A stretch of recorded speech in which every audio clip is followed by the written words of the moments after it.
So last time what we looked at is adding and subtracting integers and fractions and decimals, also known as rational numbers.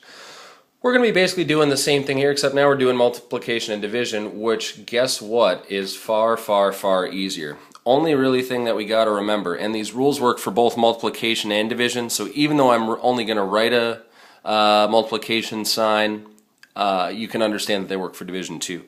So a positive times a positive is a positive.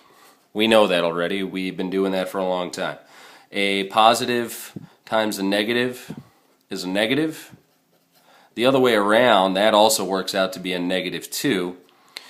And two negatives multiply to be a positive. Now, that's the only change you have to make between your normal multiplication. So like, I'm going to do all these examples with 3 and 2. So 3 times 2, 3 times negative 2, negative 3 times 2, and negative 3 times negative 2. All of these answers are going to have a 6 in it, because 3 times 2 is 6. The only thing that's going to change is the two that are negative. That's the only thing that's going to change. Everything else stays exactly the same, so you don't have to change how you multiply. Okay, so when we're doing this with either decimals or, like you see on the back of your note sheet, with fractions, the rules don't change at all. Okay, so really you just pretend that they're positive and then you throw in the sign there at the end. If it was one of each, you make it a negative. If it was two of the same, two positives or two negatives, you leave it positive. Other than that, you have to kind of do the exact same thing. So it's really, again, same as above. As far as special rules, though, for decimals, you don't have to align the decimal place when you are multiplying decimals. But what you need to do is you need to count the number of decimal places in both of your original numbers. Okay? And then you need to make sure that your answer needs to have that same amount of decimal places, decimal place value. So an example would be, let's say, 11 times 1.2. I multiply this like normal, so 2 times 1 is 2. 2 times 1 is 2.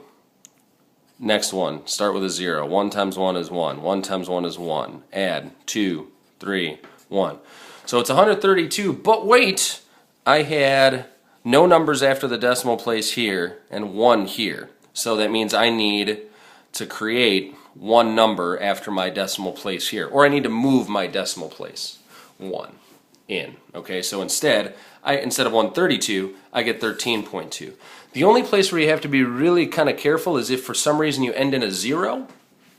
That 0 still counts as a number after the decimal place when you're trying to like create these. But again, that's normal multiplying by decimal rules, and if one of them was a negative, I'd make it negative. Really, that's about it. Same thing with fractions.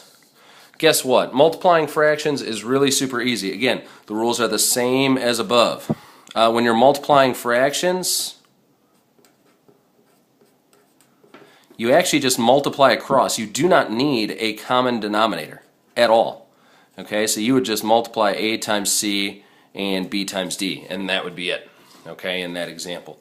So like if we were doing negative 4/3 times negative 3 over 8. I'd multiply a negative times a negative is going to be a positive. So my next fraction is going to be positive, and I will get 12 over 24. The only real thing that you have to be careful is, and I'll write that up in the special rules or shortcuts little area up there, you do need to make sure you simplify. Okay, because when you have 12 over 24, it's a valid answer, but it's not a great one because we can divide each of those numbers by 12 and get 1/2. When you're dividing fractions, again, the positive and negative rules are the same. But if you're dividing two fractions, the only difference is you first need to change it to multiplication. Okay, and the one thing I'll throw in here is you really want to make sure that you are using improper fractions here, okay? Because if you're trying to do this with mixed numbers like 1.5 or 3 2/3, it's really tricky. So make sure you change those types of numbers to improper fractions before you try to multiply or divide. Again, your rules are exactly the same. So if I had -1/3 divided by, let's go with 4/6. First thing I'm going to do is I'm going to change this to multiplication. So -1/3 times 6/4. Then I'm going to multiply, and I know my new fraction will be negative because I have a negative times a positive. And I get -1/2 this time. Hooray. So just be a little bit careful. So this is called changing to multiplying by the reciprocal. You'll hear me use that term a little bit.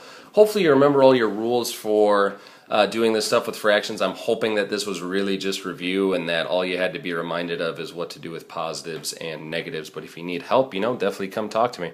That's it.